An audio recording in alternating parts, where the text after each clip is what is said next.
Hey gamers, if you think that you can take down a supercomputer, then you want to check out 2001 A Space Odyssey, the board game. Let's take a look at how this game plays. In this game, one player is going to take on the role of Hal, the supercomputer who is trying to terminate the different systems around the ship in order to win. The rest of the players are the crewmates on that ship who are trying to play sequences of logic cards at the HAL 9000 core space in order to basically turn HAL off.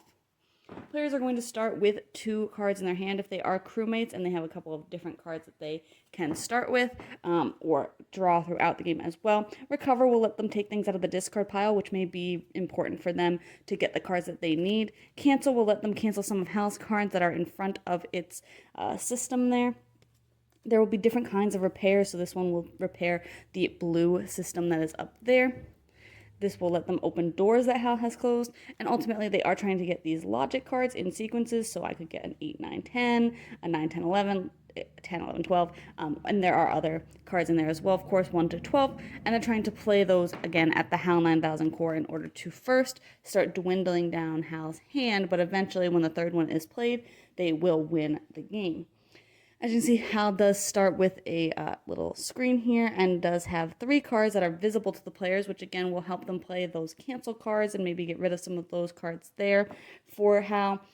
But they also have 3 cards behind their screen in their hand they can play as well. It's just to give players a little bit more information about what's going to be accessible to Hal.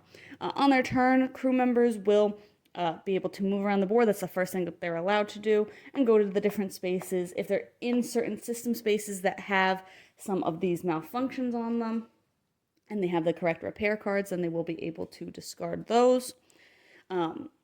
If they are come up to a locked door, but they're next to it, then they will be able to hopefully play an open door card in order to turn that door around, and then they can walk through it on a future turn.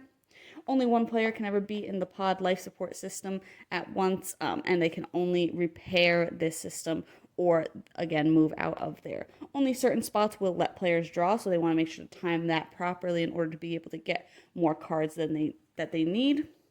And then, again, when somebody is in the HAL 9000 core, if they have a series of 3 logic cards, they'll trash those and start ticking down Hal's timer. On Hal's turn, they will also just play one of their cards. Again, they have some malfunction cards that they can play. They can close those doors. They can turn on the lip read, which would make it so that crew members cannot talk to each other. Targets can let them discard things in players' hands if they're able to guess what's in their hand. Scan just makes players discard a card of their choice, and they're going to have all that, those different types of, again, malfunctions available to them. As soon as these 3 systems are deactivated, or singularly just this life support system, Hal will win. Or if the players are able to do 3 separate sequences at the core, then the players will win instead. I'm not super familiar with the source material for this one, but even with that said, I did think that the theme was really cool and it felt really engaging as it applied to the different mechanisms that players were going through. Even though you were mostly just playing cards, it did feel like a lot of tension between the crew members and Hal, so I thought that was really cool. I think that it does capture the theme really well. I will say that after playing, I thought that it was a lot easier for Hal to win. It just seemed overall like Hal had more control.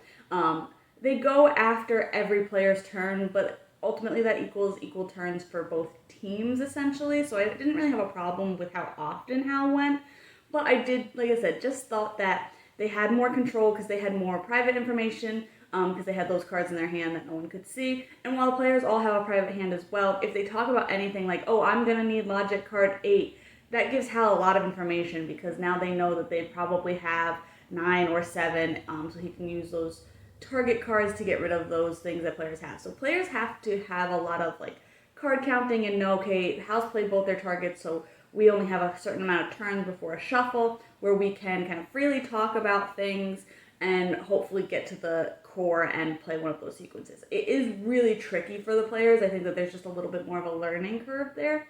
But ultimately, I still thought that the game itself, the mechanics and everything, were very approachable, kind of a family-friendly weight. So anybody who likes the movie, I think, will have a really good time with this. Again, if you aren't familiar with the movie, I think the theme is fun, but I think maybe it won't be as exciting for you depending on what kind of style of game that you like. But yeah, it's a lot of card play. I just think that the crew members are going to have a little bit of a harder time, at least for those first couple of plays, but it's definitely worth checking out. But you can see my full thoughts on the blog today to decide if this one's for you.